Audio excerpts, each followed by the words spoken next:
como no había grabado, déjenme repetir lo que les acabo de decir. Si pueden ver a algunos de sus compañeros, ya lo dijimos al principio del curso, que el presentar exámenes y hacer las tareas es un requisito para poder tener derecho a ordinarios. Sale, nada más. Y eso es cosa del Reglamento General de Exámenes, tomada de ahí. Entonces, la clase pasada vimos dos cosas, que hay compuestos con estados de oxidación que son cinéticamente inertes. Entonces, estos pues no reaccionan, no porque no termodinámicamente no pueden reaccionar, porque no pueden hacer reacciones de sustitución, simple y llanamente es porque es muy lenta. Entonces se vuelve muy, muy complicado hacer las reacciones. Los ejemplos típicos son los compuestos de cobalto 2, que es lo que habíamos visto, que son rápidos, pero cuando pasamos a cobalto 3, pues es muy difícil. Entonces, ¿cuál era la estrategia? Pues las estrategias son más o menos evidentes, y estas estrategias evidentes, partir de un compuesto, que yo puedo hacer un compuesto de coordinación de forma rápida, como el de cobalto 2, y después oxidarlo con algún agente oxidante, el aire, el peróxido de hidrógeno, o algún otro agente oxidante con cobalto 2. Muchos de los agentes oxidantes que nosotros encontramos en química son cosas como el dicromato o el permanganato. Esas son malas ideas de agentes oxidantes en química y coordinación porque tienen metales, entonces van a poner un metal que combina con los ligantes, entonces pues nada más eso. Pero eso es casi obvio, ¿no? O sea, entonces luego los cromo 3 es muy lento, entonces ahí ya lo que hacemos es la reacción inversa. Tenemos un cromo 6, los cromatos y los crematos. Aquí tengo un cromo 4, creo que ahí tuve dislexia. Y lo reducimos, ¿sí? Y muchas veces esto involucra al propio ligante. Esto es un repaso de la clase pasada.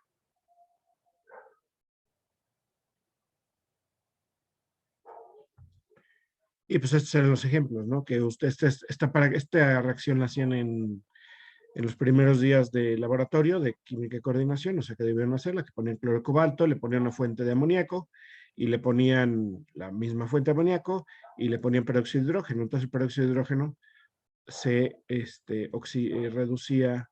oxidaba, perdón, al cobalto 2, lo oxidaba a cobalto 3 y ya teníamos cobalto 3 y ya era un compuesto muy estable. ¿Sí? De otra manera tendríamos el de cobalto 2.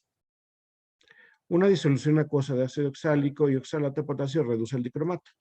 Es lo que les decía, ponen dicromato, ácido oxálico y se obtienen CO2, que es una reacción muy, muy bonita. Con manganeso, por ejemplo, ponen permanganato, pero bueno, ya están poniendo el mismo ion metálico. En esos casos, pues es más fácil, ¿no? Porque no están mezclando iones metálicos. Entonces pueden oxidar al manganeso 2 a manganeso 3.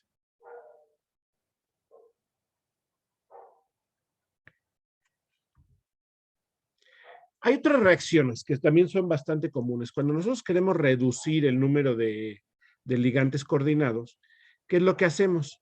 Podemos hacer una desorción térmica programada. ¿Qué es esto de la desorción térmica programada? Si yo, por ejemplo, parto del compuesto azul bien bonito, que es el sulfato de cobre pentacoordinado, con aguas, el pentacuo, yo le puedo ir calentando y voy obteniendo el que tiene 4, el que tiene 3, el que tiene 2, el que tiene 1 y el que no tiene nada. Este de aquí es un color azul intenso, unos cristales bellísimos. Esto de aquí es un polvo casi blanco, ¿no? Y vamos pasando por los intermedios. Es difícil a veces controlar si no hacemos la temperatura, la desorción a cierta temperatura. Y esto funciona muy bien para la mayoría de los ligantes normalmente neutros. Por ejemplo, si yo tengo etilendiamina, preparar el que tiene dos etilenes de amina, el el hexacoordinado, digo, el que tiene 3 etilenes de amina al tetracoordinado que tiene 2 etilenes de amina, simplemente lo puedo hacer calentar. Este tipo de reacciones, honestamente, pues, se hacen poco. ¿Por qué? Porque pues, es muy difícil de controlar y van a tener mezclas de todo. Y normalmente es muy fácil tener el totalmente hidratado hasta el totalmente deshidratado. Los intermedios pues van a tener una mezcla. Si lo hacen con cuidado y analizando y viendo, pues lo pueden obtener. Pero tener compuestos puros es difícil. Sin embargo, hay algunas cosas que sí pueden tener algunos rearreglos, ¿no? En algunos compuestos iónicos, por ejemplo, en el que tiene el tetrafluoroborato, al calentarlo, pues forman el que tiene 3. Y lo mismo pasa con el compuesto de rutenio, flúor y boro, pues cuando lo calientan pierde el rutenio un flúor y se lo gana el bromo, perdón. Y esto ya tienen el pentacoordinado de rutenio. Y esto se hace normalmente térmicamente. Vean, por ejemplo, si ustedes tienen el cromo con 2 etilenotiamina y 2 cloros coordinados, cuando ustedes lo calientan, lo que hacen es que sacan los cloros fuera de la esfera de coordinación y se coordina etileniamina. Entonces, estas reacciones a veces no son muy predecibles, o sea, que no pueden predecir a priori el resultado, y a veces, pues tienen que estudiarla bien completamente, ¿no? Si yo sigo calentando aquí abajo el de cromo con 3 etilenotiamina, yo voy sacando ahora por encima de 210 grados centígrados cada una de las etilenotiaminas. Y eso, pues, eso está bien, ¿no? O sea, poder hacerlo. Pero les repito, no es lo más común y corriente.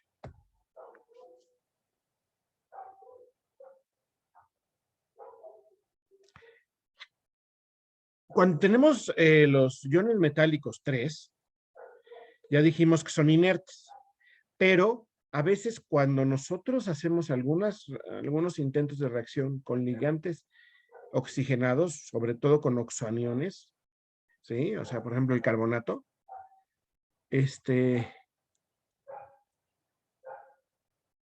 si yo acidifico el medio, el carbonato se descompone y rápidamente se desprende CO2 y lo que se le queda pegado es un agua. Entonces parece que hacen una sustitución. Ahorita vamos a comentar qué es esto. Y este tipo de reacciones se puede hacer con muchas cosas donadoras por oxígeno sencillas, ¿no? Como el agua, el OH, el carbonato, el sulfito, el nitrito, etc. Entonces, ¿qué es lo que en realidad sucede? Se ha demostrado que el oxígeno no se despega, uno de los oxígenos no se despega del metal.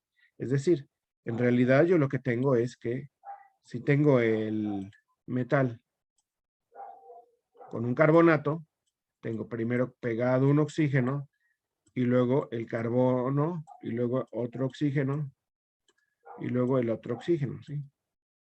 No voy a pintar las cargas para obviar. Posteriormente, si yo le pongo ácido, pues lo que yo voy a tratar, lo que voy a hacer es protonar este oxígeno y protonar este oxígeno, si le pongo ácido, y lo que se va es CO2. Y este enlace metal-oxígeno nunca se rompe. Entonces, la reacción está ocurriendo sobre uno de los átomos coordinados, no rompiendo el enlace metal-ligante. Y por eso ocurre rápidamente cuando el estado de oxidación del metal es 3, no por otra cosa. Entonces, es interesante, porque esto, ¿cómo se ha podido hacer? Ustedes ponen un oxígeno que esté etiquetado isotópicamente, y al tenerlo isotópicamente, lo pueden seguir. Y lo que se ha visto es que nunca se despega el que está etiquetado aquí del oxígeno. Y es la explicación por qué son rápidas estas reacciones y no son rápidas cuando esto. Entonces, ustedes pueden atacar a los ligantes y aunque sea de estado de oxidación 3, es susceptible de modificarse el compuesto de coordinación, porque lo que da la parte inerte es el enlace metal-ligante, no lo que ocurra en el ligante. ¿Sí? Más o menos. Bueno, ahora les platico de, de una cosa que es muy interesante, que se da con o exclusivamente con platino 2 y es excepcional. Y es el efecto trans. Y este efecto tiene mucha relevancia en la química de platino 2 y eso tuvo mucha relevancia, mucha importancia. Perdón. Mucha importancia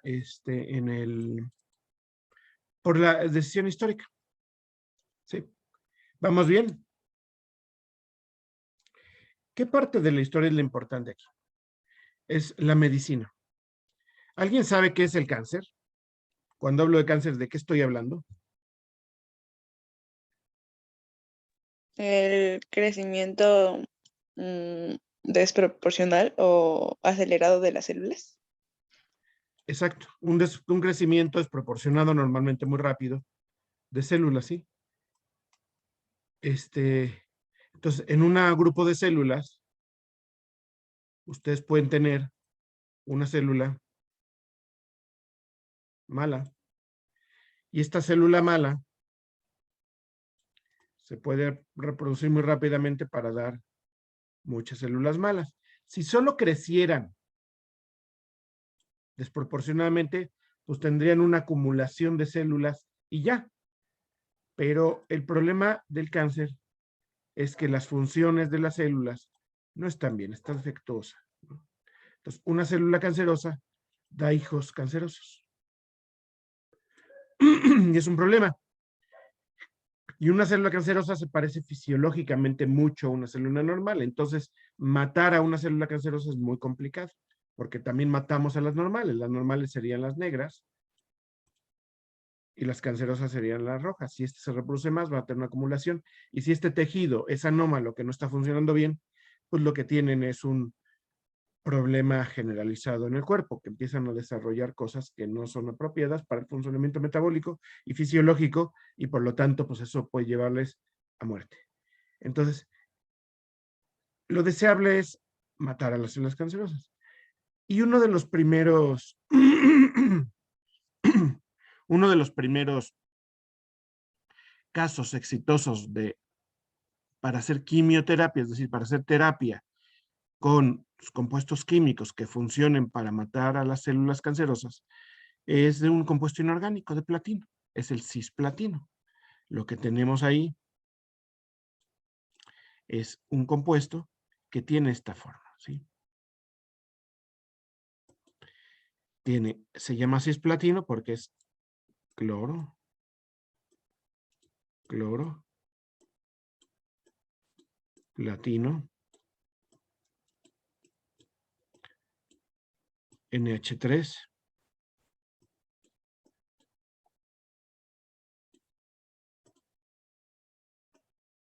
NH3. Esta cosa se llama cisplatino y se llama cisplatino, pues por evidente, ¿no? Estos tienen conformación cis. Está a 90, hasta 90 grados porque esto es un cuadrado. Todos los compuestos de platino 2 tetracoordinados son cuadrados. Le encanta al platino formarse cuadrado, entonces es un cuadrado.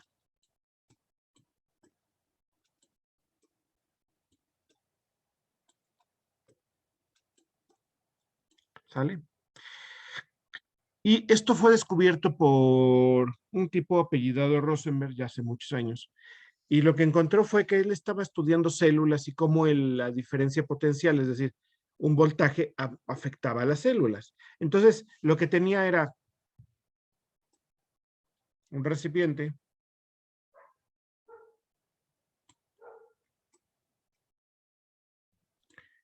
tenía unos tapones, aquí tenía células, y aquí en estos tapones tenía unos electrodos. Tenía unos electrodos y aplicaba una diferencia potencial.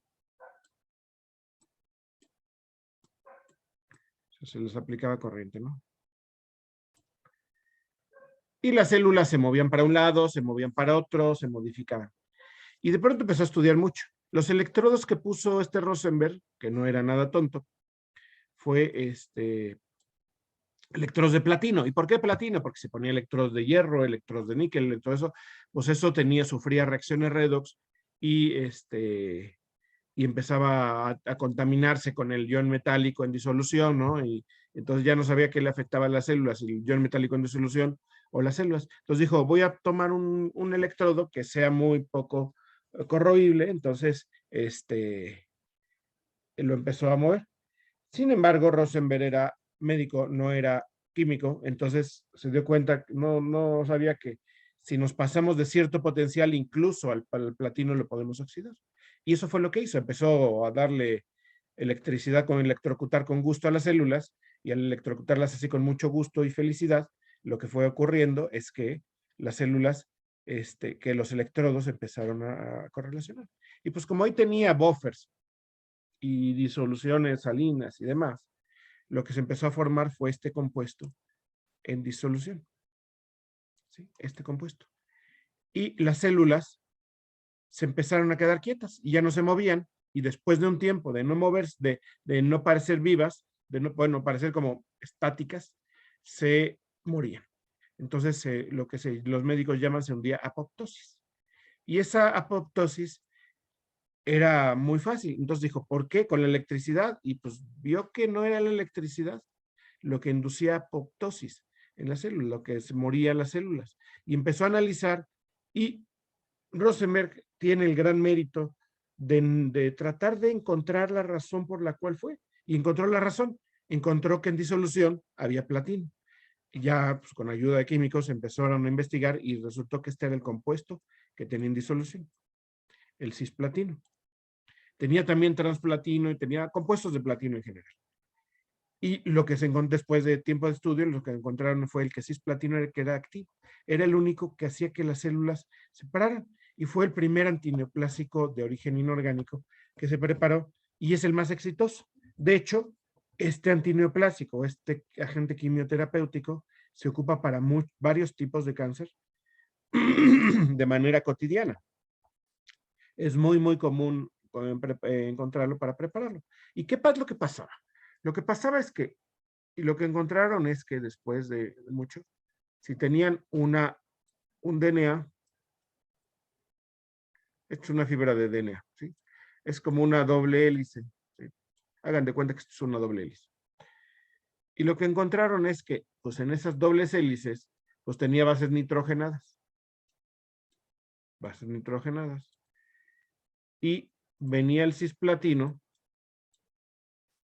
perdía los cloros,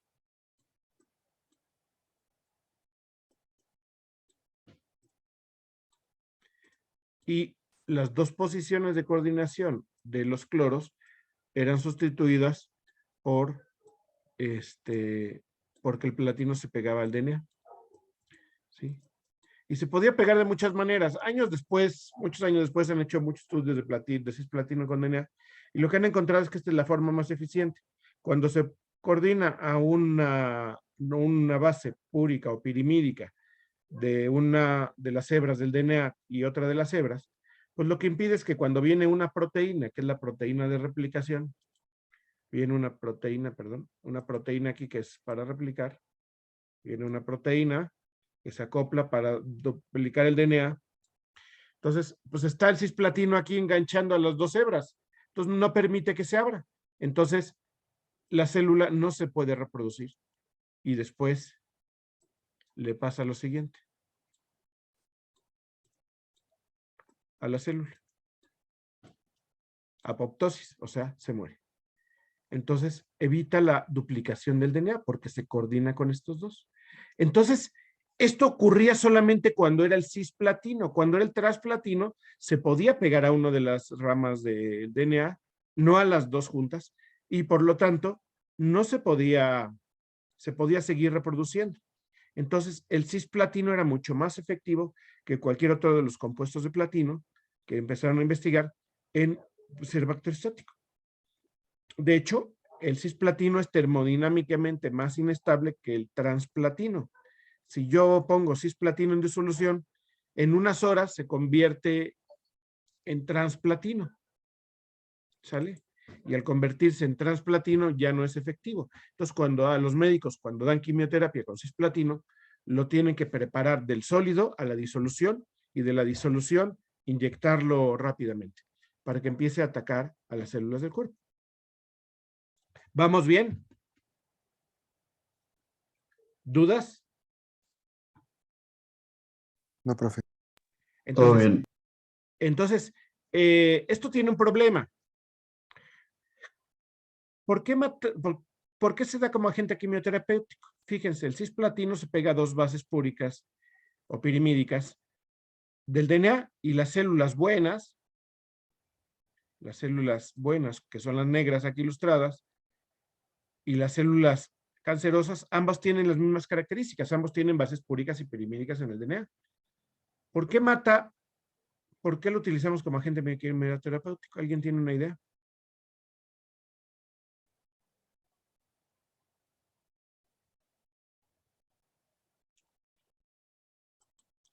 Si ven la disyuntiva, aquí si mata a ambas células, pues mataría a las células buenas. ¿Pasa eso o no pasa?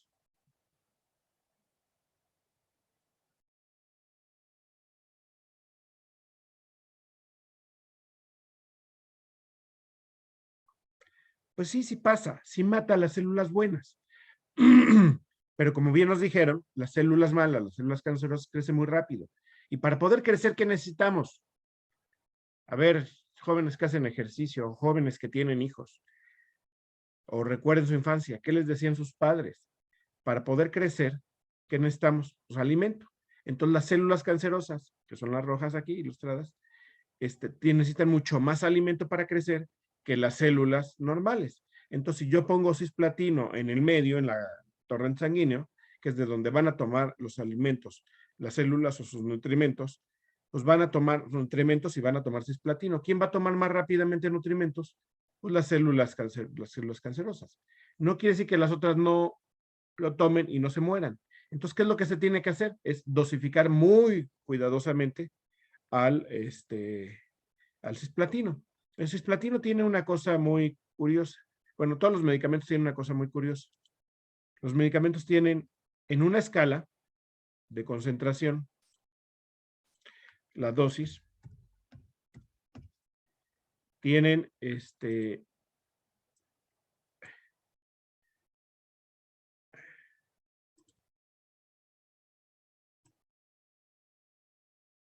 una dosis roja y una dosis verde.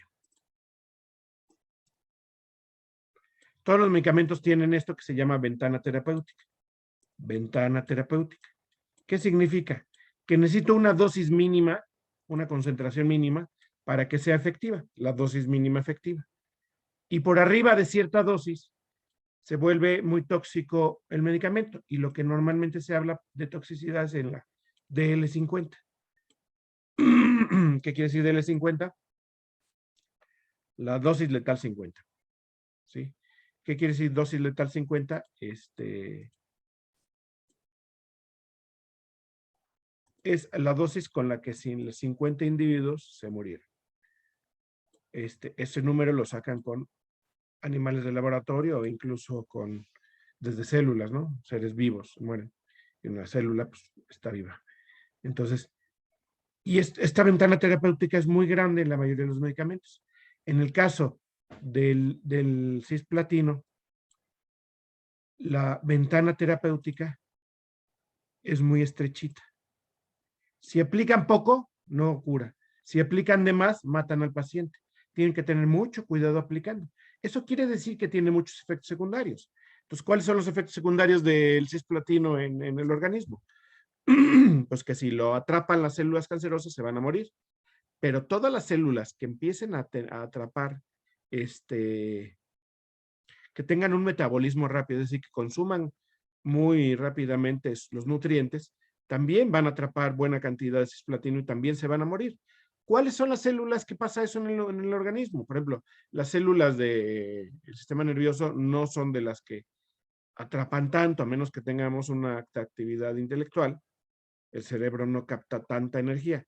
Lo que sí capta mucha energía, por ejemplo, son las células del pelo, de los folículos pilosos, porque nos crece el pelo muy rápidamente. Entonces, si matan las células, si lo primero que matan son las células cancerosas y las células del pelo, ¿cuál va a ser el efecto secundario? Pues que se les cae el pelo. ¿Cuál es el efecto secundario de la quimioterapia? Que se les cae el pelo. ¿Cuál es otro de los efectos típicos de la quimioterapia? ¿Alguien me puede comentar algo? ¿Habrán oído o habrán visto a gente conocida?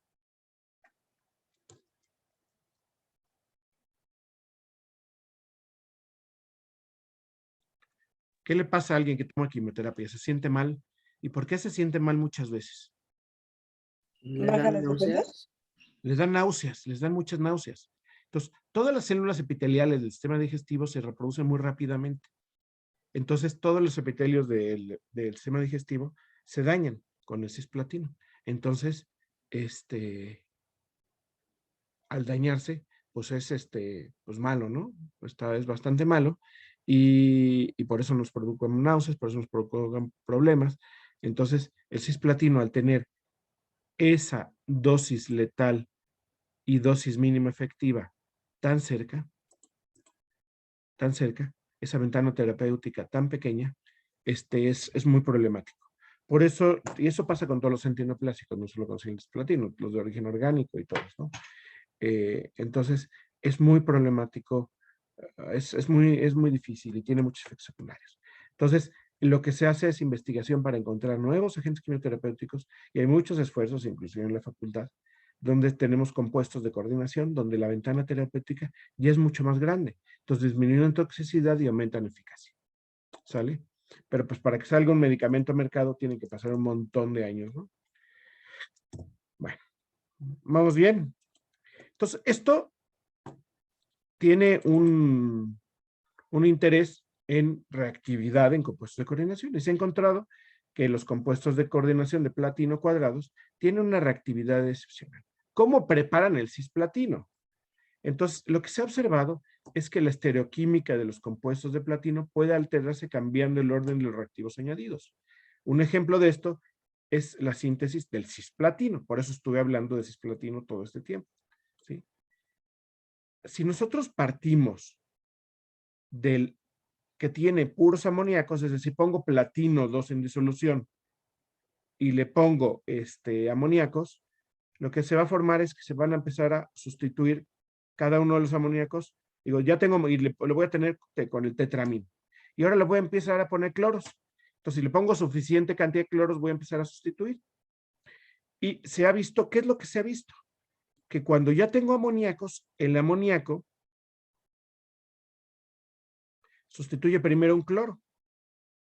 Y luego el siguiente amoníaco, ¿dónde entra? ¿Qué es lo interesante? El siguiente amoníaco no entra cis al cloro, que sería lo que me interesaría, entra trans, porque el cloro es mejor director trans. Es decir, el ligante que esté trans hace que sea lábil, el ligante que esté trans hace que sea más lábil el complejo. Y experimentalmente se encuentra una secuencia que se llama la serie trans, que es los directores trans. Ahorita vamos a ver. Por ejemplo, si yo ahora tengo el de cloros y le pongo amoníacos, el amoníaco que va a entrar, siguiente va a entrar cis, ¿sí? Va a entrar cis. ¿Por qué? Porque ahora quien está dirigiendo la entrada trans es un cloro, ¿sí? El amoníaco no es un buen director trans. De esta manera, yo puedo tener esto. Si la A es mayor que la B, va a suceder esto. Si la A es mejor director trans que B, va a suceder que se sustituya en así. Y si la B es mejor director trans, se va a sustituir así, ¿sí? Al ponerle amoníaco. Es decir, si el B es mejor director trans, el amoníaco que entre va a entrar en trans a él. Si el A es mejor director trans, el amoníaco que entre va a mejor director trans. Entonces, yo puedo lograr una secuencia de cómo quiero que entre siempre y cuando tenga un director trans adecuado. Y para esto ya experimentalmente se ha encontrado una serie de directores trans. Y esta es la serie trans. Los cianuros son mucho mejores directores trans que el agua. Los agua siempre va a entrar en cis porque la mayoría van a entrar en trans porque la madre es el peor director trans, ¿no? Entonces, con esta serie, una vez ordenados es fácil manipular la síntesis para ver qué ligante quiero tener trans a cuál. Entonces, simplemente es agregar un ligante, sustituir totalmente un ligante con uno de el platino con uno de los ligantes y luego ir agregando un mayor director trans que quiero que se sustituya. Les voy a dejar un ejercicio y lo vamos a comentar la próxima clase. Lo vamos a tratar de resolver, pero quiero que lo traten de resolver. La serie trans está aquí y es fácil. ¿Sí? Entonces, esta serie es muy importante y ha tenido mucha relevancia en química medicinal. El impacto de la química de coordinación en medicina, pues fue el boom para producir un montón de compuestos de coordinación que han sido utilizados como medicamentos, como fármacos. Bueno, el fármaco es el principio activo, el medicamento es ya cuando tiene sus excipientes. Y la gente que estudia farmacia es muy importante no confundir fármaco y medicamento. Y a veces el medicamento es muy importante porque no solo es el principio activo. Eso que salía en el doctor Simi hace algunos años, dice de que el efecto, lo importante es el principio activo y no solamente el medicamento, es falso. Es muy importante el principio activo, pero un principio activo, si no está bien formulado, si no tienes los excipientes adecuados, pues a lo mejor no sirve de nada. ¿Sí? Entonces, eso te incluye también los compuestos de coordinación. ¿Dudas? Esta diapositiva resume todo junto con esta. Entonces, traten de analizarlo, ¿sí? ¿Dudas hasta aquí? Bueno. Todo bien, profe. Con esto, pues, básicamente, le daríamos un buen repaso a lo que sería estabilidad y reactividad en compuestos de coordinación. Hay más cosas, pero me gustaría ver algo más aparte de esto para completar, ¿no? Y discutirlo la próxima clase, el próximo lunes, y también discutir todas las dudas que tengan para el examen. Entonces, si me permiten, si no hay dudas hasta aquí, me gustaría compartirles otra presentación, que es una presentación que me parece interesante, porque es un poco de aplicaciones. Y uno de los grandes éxitos de la química de coordinación es la bioinorgánica. ¿Empezamos o alguna duda? Vamos bien. Todo Vale. bien. Entonces vamos a empezar, ¿sale? La química y bioinorgánica. Entonces, todo empieza porque todo depende de la concentración. A ver, jóvenes, yo sé que alguno de ustedes más de una vez se ha echado un tequila, ¿no? Si ustedes echan un tequila, ¿se ponen muy mal, se emborrachan? ¿O cuántos tequilas necesitan? Por el chat, aquellos que quieran compartir experiencias nos pueden decir cuántos tequilas necesitan para perder el control o desinhibirse por lo menos. Como unos 4. 4. Eso depende mucho también de la resistencia, de la masa corporal, porque pues una persona que pesa poquito, pues es más fácil que se emborrache con menos tequilas. Entonces, ¿verdad que la dosis es importante? La dosis es importante. Unos 4, pues ya puede empezar a hacer. Pero, y eso se aplica a todo. Entonces, en ese sentido, nosotros podemos tener elementos o sustancias químicas en los sistemas vivos y vamos a tenerlos en diferente concentración. Y esos diferente concentración va a ser muy importante. Tenemos elementos estructurales donde la mayor parte de las moléculas que constituyen el cuerpo humano van a estar formando parte de eso, y son los famosos chones, ¿no? Carbono, nitrógeno, oxígeno, e hidrógeno, ¿no? Sabemos que la mayor parte de la materia orgánica del cuerpo humano, pues tiene carbono, nitrógeno, oxígeno, hidrógeno. Luego también tenemos que fósforo es importante, es muy, muy importante, y también azufre. Y luego tenemos macroelementos, tenemos un montón de sodio, un montón de potasio.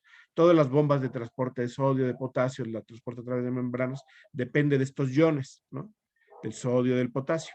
Aquí dice que no es que tengamos sodio metálico, es que el sodio normalmente lo encontramos como sodio más, el potasio normalmente lo encontramos como potasio más, el oxígeno lo encontramos como ionóxido o como peróxido, o superóxido, peróxido, ¿sale?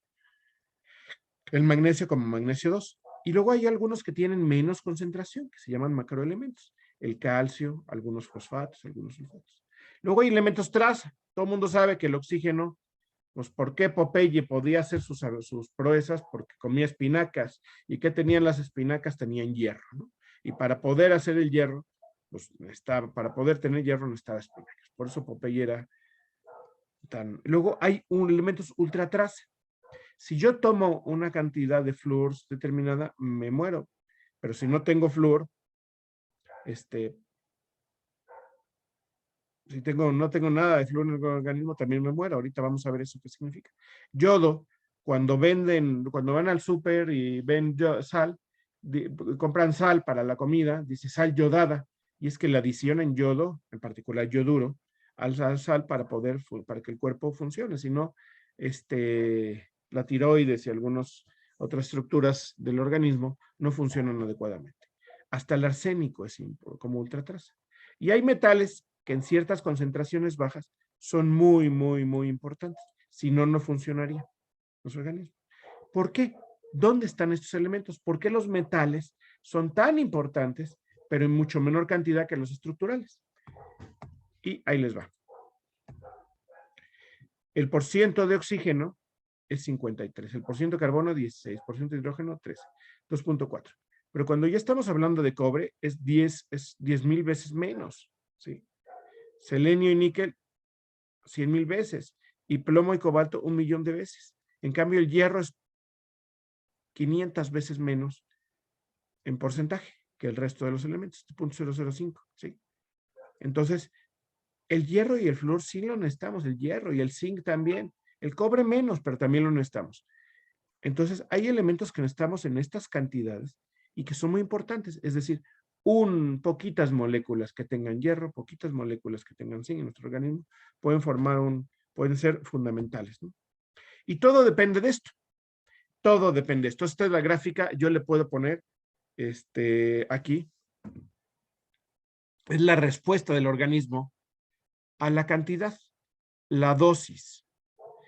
Si yo no tengo tequila, no sobrevivo. Bueno, con el tequila no se aplica, pero más o menos. Digamos que lo podemos aplicar.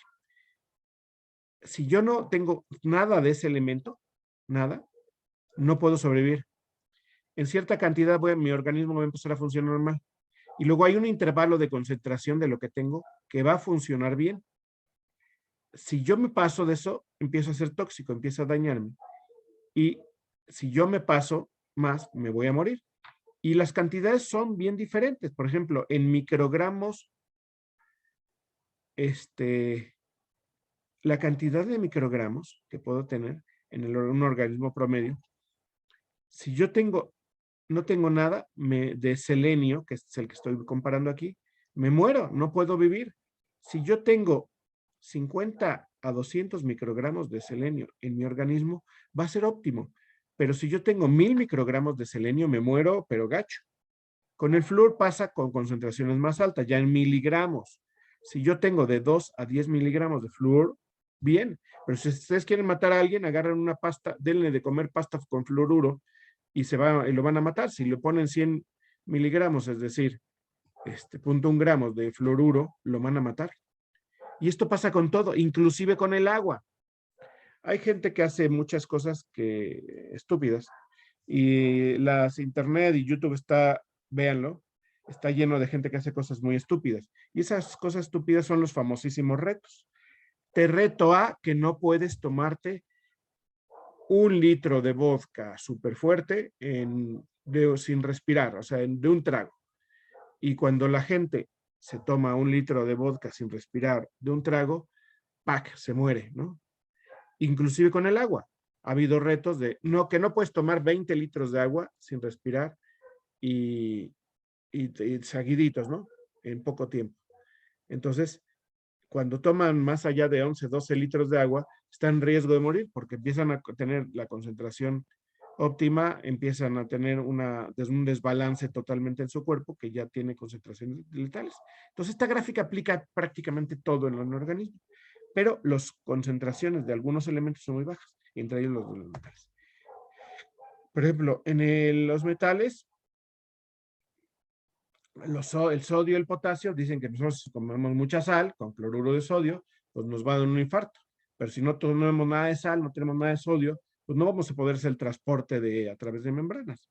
Entonces, lo hace a través de éteres, hidroxilos y carboxilatos. Y son transportadores de cargas y funcionan. Tienen una función muy importante en los impulsos nerviosos. Entonces, estamos viendo que las cosas tradicionalmente inorgánicas pueden tener una función muy importante. ¿Sí? Por ejemplo, el magnesio se puede encontrar en forma octaédrica y normalmente está unido a carboxilatos, fosfatos y hace muchas hidrolasas. ¿Qué quiere decir? O isomerasas, enzimas, por formar parte de enzimas que rompen agua o hacen reacciones de isomerización o rompen ésteres fosfato o cosas por el estilo. El calcio puede ser estructural, ¿no? El calcio en los huesos. ¿Por qué tenemos que tomar mucha calcio? Es muy curioso, ¿no? La gente en los comerciales dice, vamos a tomar leche con calcio. En la dieta del mexicano, ¿dónde está la mayor parte del aporte de calcio? ¿Alguien me puede decir? ¿Tortilla? En la tortilla. En la tortilla, en la maravillosa tortilla. ¿Por qué?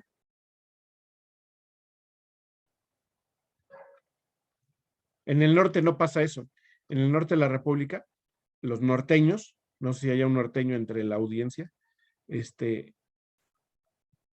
no tienen el aporte de calcio en la tortilla. ¿Cuál es la diferencia entre el norte de la República y el resto de la República? El agua, ¿no? No. Pues en metrología nos contaron que hay como un patrón, una tortilla patrón, y tienen que acercarse a esa los productores. ¿Alguien ha ido a Monterrey? ¿O al norte? ¿Qué es la típica comida de Monterrey? ¿Alguien sabe? Los burritos, ¿no? La tortilla de harina. Las tortillas de harina, de trigo, ¿sí? Y comen cabrito con tortillas de harina, ¿sí? Todo lo comen con tortillas de harina de trigo, en lugar de en el resto del país que es de maíz. ¿Cómo es una buena tortilla de maíz? Hecha a mano. Pero, a ver, yo agarro maíz, lo Pues, muelo, lo seco, lo muelo, y ya puedo hacer una tortilla, el No, hago a con- mano, y me va a no, salir una buena Con tortilla. nixtamal. Hay que Se hacer la- nixtamal. y cal Nixtamal. también. ¿Qué es la nixtamalización? Moler el maíz. Como hervir Tostado. el maíz primero y luego. Hervir el maíz y normalmente le ponen cal, carbonato de calcio. Entonces, cuando se hace la nixtamalización, la harina obtenida tiene grandes cantidades de calcio, porque cuando se hierve en un medio básico, que es con hidróxido de calcio, o sea, con cal, la pectina que tiene, la cubierta que tiene el maíz, se rompe, se hidroliza por una hidrólisis básica. Entonces, la nixtamalización es un proceso prehispánico que lo que hacen es hacer una hidrólisis de la pectina. Si no hidrolizamos la pectina, lo que va a suceder es que van a tener una tortilla de maíz horrible, tiesa, que va a parecer, ¿cómo se llama? Que parece paja, ¿no? Al gusto. Cuando hidroliza la pectina ya queda suave esa cutícula que tiene el maíz, que es dura y fea, y lo que hacen es romperla. Entonces, cuando la rompen con la cal, que le echan, el calcio se queda muchas veces entre toda la mezcla y la cantidad de calcio que tiene una buena tortilla de maíz es mejor. Entonces, una mejor tortilla de maíz no es porque esté necesariamente hecha a mano. A veces la habilidad manual es importante, sino es porque tiene un buen proceso de nixtamalización. Hace unos años, no estaba en México, estaba en España y tenía necesidad de comer tortillas de maíz. Entonces vi que en el supermercado había tortillas de maíz. Las tortillas de maíz marca Old El Paso. porque era una compañía británica que hacía productos como Tex-Mex, se llamaban El Paso, o sea, el viejo Paso, del Paso, Texas, ¿no? Y vendían tortillas de trigo y de repente trajeron tortillas de maíz. Dije, tortillas de maíz, la neta del planeta, vamos a ver qué hacemos. Y compré unas tortillas de maíz. Y cuando probé las tortillas de maíz y me hice mi primer taco de tortillas de maíz, decepción, horribles, asquerosas las tortillas. O sea, tiesas, feas, la textura, hasta el sabor, no sé qué. Y luego, para azares del destino, conocí a una mujer que resulta que era la encargada de los productos Ole El Paso que se vendían en España de desarrollar los productos. Entonces, la tortilla de trigo la tenía bien desarrollada, algunas salsas las tenía bien hechas, pero las tortillas de maíz le dije, ¿qué te pasa? ¿Estás loca o qué? ¿Por qué venden eso? Sí, ya sé, me sale bien fea, no se parece a las de México, pero no sé por qué. Le digo, pues investiga, pues es la nixtamalización, y ya le conté. Dice, y tiempo después empezaron a hacer un proceso de nixtamalización allá en los Ole El Paso y empezaron a mejorar la calidad de las tortillas de maíz. Y el aporte de calcio para dar estructura, para hacer transporte de carga, para muchas reacciones metabólicas, pues resultó que el calcio era muy importante.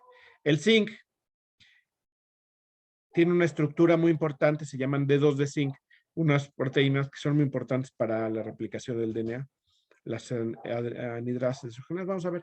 Entonces, cada elemento, vamos a pasarlo rápido porque si no, no acabamos, lo que hace es tener muchas cosas, ¿no? Entonces, el hierro tiene un montón de posibilidades en reacciones de transferencia electrónica, fijación de nitrógeno, transferencia de oxígeno, o sea, oxidasas. Cuando vean una enzima oxidasa, quiere decir que lo que hace es oxidar. Fijación de nitrógeno y nitrogenasa es romper enlaces con nitrógeno, ¿no? Entonces, hay un montón de posibilidades y ahorita vamos a ver algunas. Entonces, el hierro tiene muchos. La hemoglobina, ¿no? El transporte de oxígeno, transferencia de oxígeno, es muy, muy importante con el hierro. El cobre, hay muchas enzimas de cobre. El cobre es bien importante en el organismo.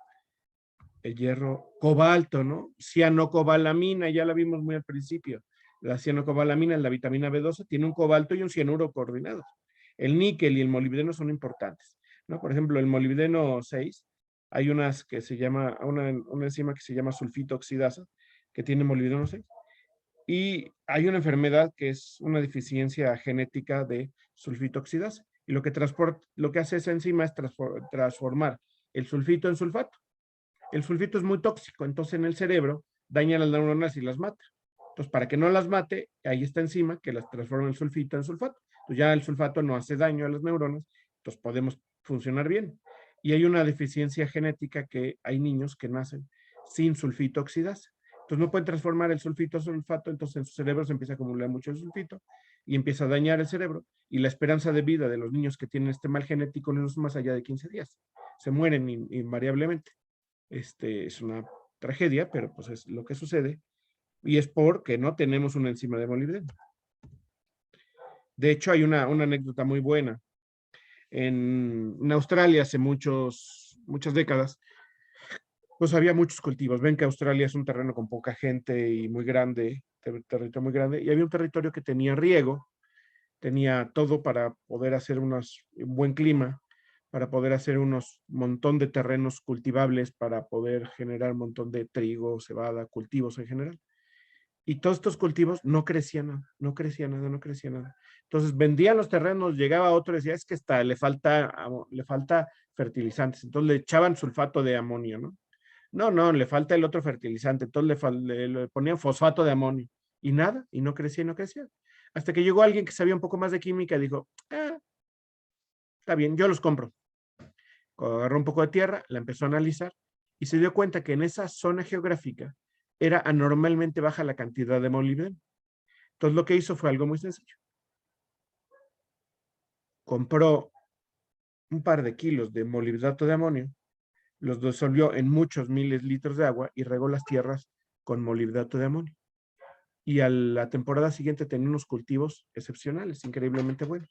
Ya la mayoría de la gente había abonado suficientemente bien la tierra con nitrógeno, que es el principal recurso que se necesita en un abono, pero no tenían molibdeno y nunca consideraron que un microelemento, un elemento traza, pudiera ser importante para el desarrollo de un organismo vivo. Y efectivamente. Entonces el molibdeno, entonces este cuate, pues sí, se ganó la lana del mundo, ¿no? Porque compró unos terrenos muy baratos y obtuvo unas cosechas maravillosas. Para poder entender todo esto, tenemos que repasar rápidamente lo que son las biomoléculas, porque no creo que todos hayan, ¿cómo se llama? Llevado bioquímica. ¿Ya llevaron bioquímica? Sí, Pero hay gente que no, ¿verdad? Pues vamos a darle muy rápido, porque ya lo vieron en la prepa.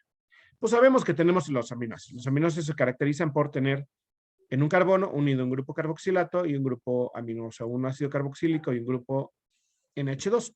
Y eso le llama aminoácido. Entonces tenemos dos posibilidades de tener sustituyentes. Normalmente tenemos una R. Cuando esa R es un protón, se va a llamar glicina. Cuando esa R es un metilo, se va a llamar alanina. Cuando esa R es un isopropilo, se va a llamar valina. Cuando esa R es aquí esta cadena con 4 átomos de carbono, un isobutilo, se va a llamar isoleucina o leucina o metionina. La metionina tiene azufres. Y luego hay algunas que son más poco populares, que son la fenilalanina. Y así tenemos 20 aminoácidos esenciales. Tenemos más aminoácidos, pero son los esenciales. Relevantes, los que tienen grupos donadores. Por ejemplo, el triptofano, la glutamina, la aspargina. La cisteína tiene tioles aquí. Estos no tienen grupos donadores importantes. Estos sí tienen grupos donadores importantes. Luego, el ácido aspartico. Tiene aquí un carboxilato impresionante. El ácido glutámico, ¿no?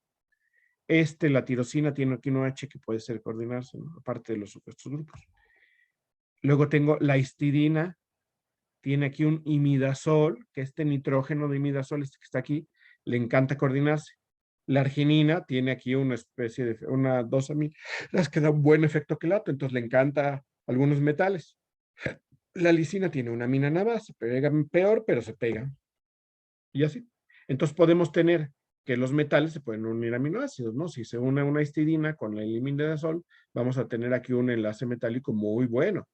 Cuando tenemos un tiolato, a partir de la cisteína, tenemos aquí otro enlace. La metionina tiene un éster, un tioéter, y este tioéter también tiene su par de electrones que se donan. El ácido aspartico es impresionantemente buen coordinante, igual que el ácido glutámico, igual que la tirosina, ¿sale? Entonces, nosotros podemos tener metales en muchos aminoácidos. Cuando nosotros tenemos aminoácidos libres, se pueden coordinar los metales.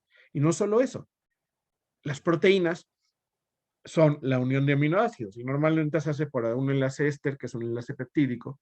Se unen dos aminoácidos, un grupo carboxílico se fusiona con un grupo amino, se forma el enlace peptídico, y este enlace peptídico siempre vamos a tener a los extremos el carboxilato y el amoníaco, que son, y el amoníaco, no, perdón, la amina, que van a ser susceptibles de coordinarse, pero todos los grupos que cuelgan, todos los grupos laterales de los aminoácidos, pues pueden tener grupos coordinantes. Aquí puede tener este tiolato, aquí no, pero aquí sí. Pero podemos tener un montón. De esta manera yo puedo tener coordinante, coordinante, no coordinante, coordinante, no coordinante, todos los grupos. Entonces, las proteínas no son más que unos ligantes gigantescos. Pero gigantescos, ¿sale? Entonces, este tipo de cosas, pues es importante porque los sistemas biológicos están llenos. Y eso nos hace blanco de la toxicidad. Si metemos metales que se van a coordinar preferentemente por donadores de azufre, metales blandos como el mercurio, se van a coordinar aquí. Los metales duros se van a coordinar acá, ¿sale? O acá. Entonces, ese sentido, la cadena proteica, pues puede jugar un papel muy importante en la interacción de iones metálicos y compuestos de coordinación en organismos vivos. Obviamente la cadena pues tiene sus características, ¿no? Pues tiene un libre giro y eso le da que se pueda plegar y conocemos las famosas estructuras, que podemos hacer una especie de hélices que se van a llamar hélices, o podemos hacer hojas que se llaman, o sea, como cadenas plegadas que se vayan a llamar hojas beta. Pues la mayor parte de la estructura de la proteína está dividida entre alfa hélices y hojas beta, aunque podemos tener también lo que se llaman las zonas que no tienen una estructura definida, aleatorias, o que son como pasadores, o cosas por el estilo. No solamente las proteínas son buenos ligantes, todas las nucleobases, DNA, RNA y anexas, pues van a poder tener estos grupos que son muy buenos donadores de pares electrónicos y van a poder formar compuestos de coordinación con metales. En lo que les platiqué hace un momento del cisplatino, pues es un ejemplo muy apropiado para este tipo de cosas. Entonces, si yo lo pongo el DNA, que no es más que la unión de una desoxirribosa con un fosfato y una nucleobase, pues yo puedo tener aquí un montón de átomos donadores. Entonces, el ligante DNA, el DNA se puede ver como un ligante. Entonces, los metales pueden tener carácter mutagénico. ¿Por qué mutagénico? Pues cuando se pegan al DNA, pues pueden inducir a mutaciones en la replicación. Claro, porque están interfiriendo en la replicación del DNA, porque les encanta pegarse al DNA. Entonces, tenemos ahí algo bien importante, una necesidad imperiosa de metales para que puedan funcionar, pero si tenemos un exceso de metales, pues se van a pegar en demasía. Si se pegan al DNA en demasía, pues van a modificar la replicación y por lo tanto podemos tener mutagénesis o apoptosis, que es la muerte celular programada. ¿Sale? ¿Vamos bien? ¿Dudas? Entonces, en el DNA, pues ya saben lo que tenemos, el esterfosfato, la desoxirribosa y las nucleobases. Y todas las nucleobases, pues aquí son perfectos ligantes, ¿sí? Perfectos ligantes. Aquí estoy señalando donde se pueden pegar ahí los metales. Bien bonito. Si se forman, normalmente las doble hélices se forman con los puentes de hidrógeno, se van a formar los doble hélice. Esto es una parte de la doble hélice, esto es otra parte de la doble hélice, pero al exterior de las dobles hélices, pues tenemos expuestos todos esos grupos. Por eso llega el cisplatino. Y cuando se encuentra con una de estas, ¡buah!, pues se pega aquí el platino. Y se pega el platino, ¿sale? Y esto nos da cuenta, pues, la doble hélice. La doble hélice, pues, está... Hay cosas muy interesantes. Hace poco dio en la facultad de química un cuate, bueno, ya no chavo, ya está viejo. Un cuate, Ramón Vilar, que le ha ido muy bien. Se fue él a hacer el doctorado a Imperial College en Londres y se quedó a trabajar ahí. Era muy bueno académicamente y pues lo apreciaron mucho en el Reino Unido y se quedó a trabajar ahí. De hecho, es el jefe del área de química de Imperial College y viene de la facultad, estudia ahí en la facultad, hizo en el laboratorio 209 del posgrado su tesis de licenciatura. Y es un cuate muy tranquilo y hace cosas muy buenas. Y hace interacción de muchos compuestos de coordinación con metales. Él le interesa mucho una cosa que se llama que no son las dobles hélices, son las cuádruples hélices. Se ha visto que en ciertas regiones del DNA, el DNA no se pliega solamente como doble hélice, se pliega como cuádruple hélice, y hay compuestos de coordinación que pueden interaccionar muy bien en esas zonas, y eso puede tener implicaciones médicas, implicaciones de muchos tipos interesantes. Les recomiendo que vean el trabajo de Ramón Vilar en ese aspecto, egresado de la Facultad de Química. ¿Sale? Pero no se restringe nada más a que tengamos proteínas y que tengamos DNA o ¿cómo se llama? La bioinorgánica. Arturo, te escucho. Profesor, ¿esos enlaces que se ven en medio de las cadenas o las doble hélice son solamente puentes de hidrógeno? Sí, son puentes de hidrógeno. Oh. Sí, son solo puentes de hidrógeno, entre una adenina y una timina, entre una citosina y una guanina, por eso son CGs. Son los puentes de hidrógeno que se ven acá. Déjame ver si aquí se ven mejor, ¿sí? Son los puentes de hidrógeno. Tengo una adenina que va a formar una puente de hidrógeno con una timina, y lo hace con la timina porque la timina está geométricamente más adecuada para formar el puente de hidrógeno. Las distancias entre estos, déjenme ponerles el láser. Las distancias entre estos, esta distancia, este tamaño y este tamaño son iguales, entonces se pueden formar puentes de hidrógenos muy adecuados. Entre la citosina y la guanina son estructuras más de 3 centros que puede formar 3 puentes de hidrógeno. Por eso la citosina se acopla mejor en una guanina y una timina a una adenina. Y son con el nitrógeno de aquí, con el hidrógeno de aquí. Entonces, toda la doble hélice está formada por esos puentes de hidrógeno. Pero en cuanto llega a un metal, pues se puede interferir porque se puede pegar aquí, se puede pegar aquí, se puede pegar aquí, aquí al nitrógeno, se puede pegar aquí, y todo eso modifica. Entonces, cuando se pega un metal al DNA, pues le empieza para empezar, le puede empezar a romper la estructura de ¿cómo se llama?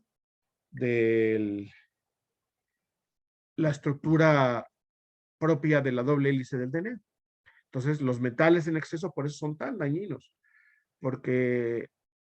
y por eso es importante que no consumamos metales en exceso, porque pues se pueden interaccionar muy fácilmente con el DNA y romperle la estructura, porque van a interferir con todo este juego de puentes de hidrógeno al coordinarse con algunos de estos átomos, ¿no? Entonces, si yo tengo un trozo de DNA en un tubo de ensayo en disolución acuosa y le echo algún metal, el DNA se va a descacharrar todo, si es una concentración muy alta. ¿Sí? Por eso es selectiva esa unión por la geometría, se puede decir. O Claro, sea, claro, sí, por la geometría. La geometría de la timina. Esto se llama química supramolecular. La química supramolecular le llama la química más allá de las moléculas y se basa en interacciones débiles muchas veces.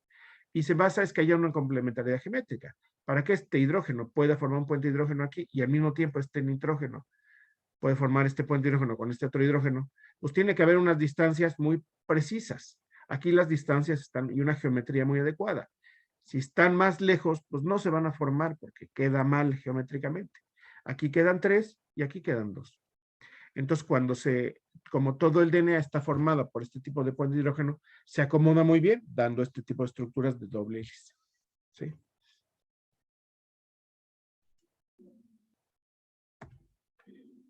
Bueno, seguimos. Entonces, sabemos que el hierro es bien importante para el organismo porque forma parte de muchas enzimas que tienen hierro. Ahorita vamos a ver algunos ejemplos. Primero que nada, tenemos que meter el hierro al organismo y transportarlo. ¿Cómo le hacemos? Pues tenemos estructuras para hacer eso. La primera es la ferritina. La ferritina puede tener cúmulos de hierro de este estilo. Es decir, fíjense, son compuestos de coordinación que son unos cúmulos, es unos agregados de hierro que están formando agrupaciones con esto. Y esto se une a una proteína, que es la ferritina. Y puede tener hasta 4.500 átomos de hierro, una sola proteína. ¿Sí? Entonces, de esta manera la ferritina puede asociarse muy bien a esto. De hecho, esto me encanta porque la ferritina puede asociarlos y como son estas cosas, es un óxido hidróxido de hierro que a veces puede tener fosfatos también pegados. Y esto forma una agrupación, no de cuántos, aquí estoy poniendo 1, 2, 3, 4, 5, 6 hierros, no, se forma muy grande y se puede formar tan grande que forma una nanopartícula de hierro, de óxido de hierro. Es decir, dentro de nuestro organismo, los reservorios de hierro están dentro de nanopartículas de hierro. Y esas nanopartículas de hierro tienen propiedades magnéticas súper interesantes. Súper interesantes. Yo trabajo con algunas, he trabajado mucho con nanopartículas de hierro y tienen unas características que se llaman superparamagnetismo, que se pueden aprovechar muy bien y tienen cosas muy locochonas. Y lo que tenemos es que la proteína que forma la ferritina, que es esta verde, en realidad son estas son alfa hélices, es la secuencia proteica. Y en medio forma una pelotota vacía donde se acumula el hierro. Y todos los aminoácidos que están expuestos al interior de la pelota tienen muchos carboxilatos para formar enlaces. Unos de estos enlaces con oxígeno van a ser de los carboxilatos de los residuos de aminoácido, como el ácido aspartico, el ácido orgínico, que van a donar los carboxilatos para formar parte de eso, de la estructura. Pero es toda la nanopartícula gigante y en medio. Entonces es alucinante cómo podemos tener y almacenar nosotros nanopartículas del hierro con nanopartículas de hierro. Una vez que lo tenemos almacenado, tenemos que tener una biomineralización. Y la biomineralización pues, puede ser con estructuras de este estilo, que pueden ingresar al organismo y tratar de empezar a disolverlo. Aquí el ejemplo más importante sería la transferritina. La transferritina es una proteína pequeña que tiene ácido aspartico, histidina, tirosina, arginina. La arginina tiene aquí unas aminas y aquí tiene un carbonato y luego el hierro. Entonces, coordina hierro muy bien. Fíjense, estos fenolatos se pegan acá, esta histidina se pega acá, este ácido aspartico se pega acá y este carbono se pega acá para tener un hierro hexacoordinado. Entonces, ese hierro hexacoordinado tiene un equilibrio ácido-base muy delicado porque pues, depende de la protonación de este carbonato y la protonación de estos grupos. Y cuando protonamos este carbonato se despega y este hierro puede quedar más expuesto para que se pueda coordinar a otras cosas y así transportar el hierro a todos los organismos, ¿no? Entonces, el transporte de hierro a todos los organismos es a través de enlaces de coordinación y compuestos de coordinación, en este caso, octaédricos, ¿no? De hierro 3. Pero es un equilibrio ya más complicado con una cadena proteica, un carbonato y una arginina ahí pegada que está protonada y que forma aquí un puente iónico con el carbonato. La dexferramina, está aquí muy bonita, también tiene carboxilatos y ya tiene un átomo de hierro, es una proteína, es la cadena proteica. La enterobactina tiene aquí fenolatos y aquí puede coordinar muy bien a los iones metálicos. Sí, que sería lo mismo. Luego, las las melatoninas me gustan mucho porque son bien raras. ¿Por qué son raras? Porque construyen una familia de metaloproteínas que pesan como 600 gramos por mol, a 1000 más o menos, no son muy grandes, y se encuentran en el aparato de Golgi de la célula. Y son las encargadas de agarrar muchos átomos pesados. ¿Por qué? Porque lo que tienen muchos son cisteínas, tienen grupos S. Entonces van a tomar metales blandos. Cobre 1, zinc 2 y cadmio, mercurio, plata pueden transportar. ¿Sí? Entonces podemos encontrar melatoninas con un montón de átomos de plata, un montón de átomos de mercurio. Entonces cuando nosotros consumimos mercurio en exceso o cadmio, saturamos todas las melatoninas. Entonces, como se pegan más fuertemente a las cisteínas, el cadmio y el mercurio, el zinc ya no se puede meter en la melatonina, entonces empezamos a tener una deficiencia de zinc, ¿no?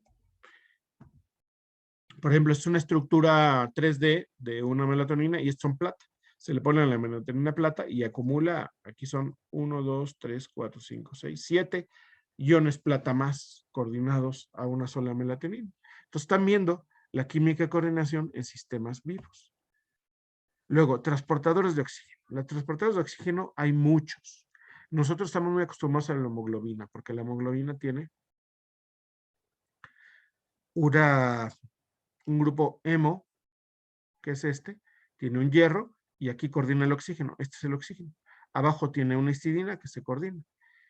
Pero no son las únicas. Por ejemplo, las hemocianinas que están en artrópodos o en moluscos tienen cobre, ¿sale? La hemoglobina es roja, la hemocianina es azul y la hemeritrina es morada, ¿sí? Vamos a verlo acá. El transporte de hierro con la hemoglobina, pues es 4 unidades proteicas forman la estructura cuaternaria de la proteína y cada una de esas estructuras tiene un grupo hemo, ¿sí? Y que trabajan todas en conjunto. El grupo hemo es este macrociclo que ya habíamos visto al principio del curso, que tiene 4 nitrógenos en el centro. Se mete un hierro aquí y este hierro, 2 normalmente, se coordina a un quinto ligante que es la cisteína. Y acá en el otro extremo, para formar el octaedro, le queda una posición libre de coordinación. Y esta posición libre de coordinación es cuando viene el oxígeno molecular y se coordina ahí, ¿sale? De tal manera que si yo lo veo esquemáticamente, el oxígeno molecular se coordina, tengo la porfirina, que es el macrociclo S, y una histidina que proviene para acá. Esto son las 4 subunidades, ¿sí? Trabajan en conjunto para coordinar al oxígeno. 1, 2, 3, 4. Y depende de los protones para que se cierre o se aleje y tenga mayor hueco o menor hueco para que el oxígeno se coordine, ¿sí? Entonces, este mecanismo lo puso un calvo con lentes, se llama Max Perutz, lo descubrió y es un mecanismo como de resorte donde las 4 unidades proteicas forman una agrupación que parece que respira, ¿sale? Entonces, de esa manera, cuando se abre, el oxígeno se coordina y tenemos oxihemoglobina, es decir, hemoglobina que tiene oxígeno. Cuando llega una célula que tiene ciertas características, que tiene déficit de oxígeno, hay un equilibrio ácido-base que hace que se cierre esa proteína, se haga más compacta todas las 4 subunidades, haciendo que el oxígeno se despegue y entonces la célula puede aprovechar el oxígeno. Ya transportó el oxígeno de aquí a aquí. Para eso hubo una corriente, un flujo sanguíneo que esto lo va llevando a las células donde hay poco oxígeno y cuando llegan a las células de poco oxígeno le pasa esto y libera el oxígeno, ¿sale? Y cuando llega a los pulmones, que está concentrado oxígeno, en los pulmones se abre y capta el oxígeno. Se va a las células y es un ciclo.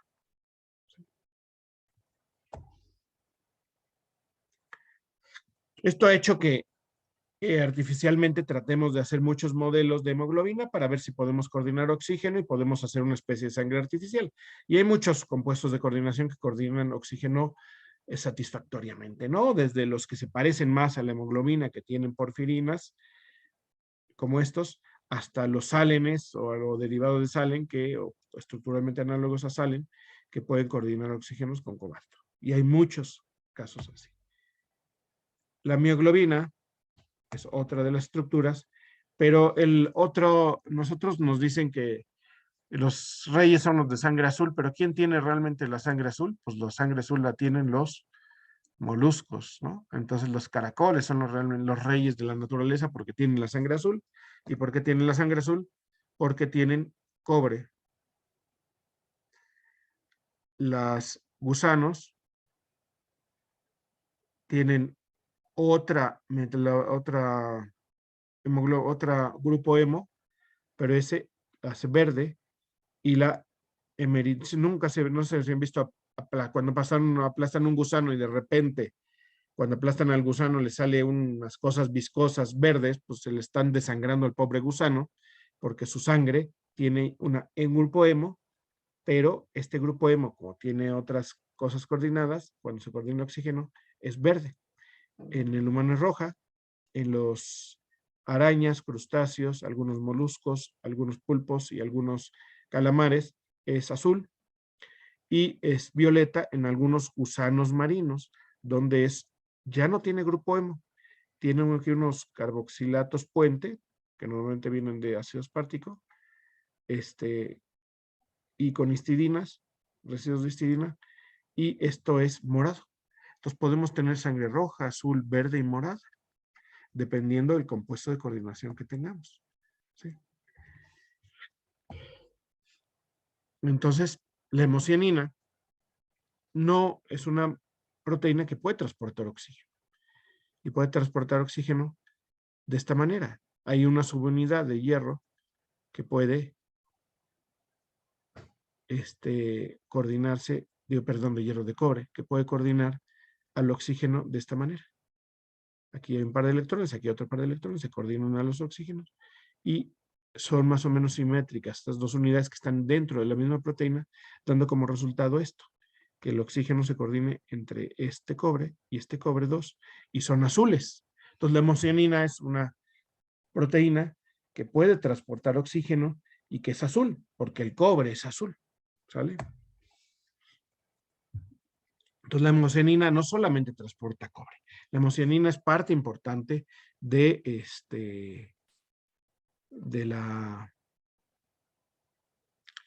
metabolismo. Entonces, cuando nosotros tenemos una molécula de oxígeno coordinada, podemos modificar la reactividad. Esta doble coordinación hace que este enlace se debilite. Y se debilita, yo puedo romper este oxígeno y este oxígeno lo puedo ocupar para hacer algunas cosas. Una de las cosas que hace son las reacciones de transferencia de oxígenos. De un oxígeno se llaman monooxigenasas, es decir, tengo un sustrato, yo le pongo un oxígeno y este ya está oxigenado. Por ejemplo, si yo pongo